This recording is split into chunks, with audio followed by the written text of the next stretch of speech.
Sumalang na bilang pinakabagong host ng Showtime Online U, ang nagtrending na especially for you searchy na si Jana Chua. Siya na umano ang marahil na magiging kapalit ng nagpaalam na si Anna Ramsey upang maging co-host umano sa programa ni Willie Revillame sa TV5.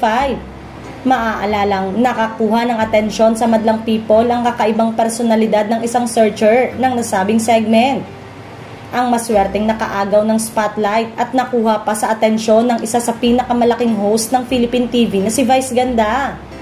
Noong April 28, ikwinento ni Jana ang kanyang excitement dahil umabot sa halos 300k ang kanyang TikTok followers sa 3 araw na kanyang paglaba sa It's Showtime.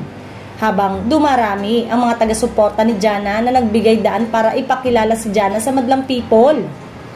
Vice Ganda, taken by her charm, offers to manage her if she pursues acting.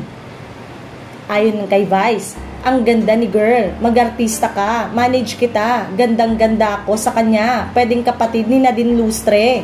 Sigurado umano ang madlang people na si Vice Ganda ang manager at kumuha dito bilang talent.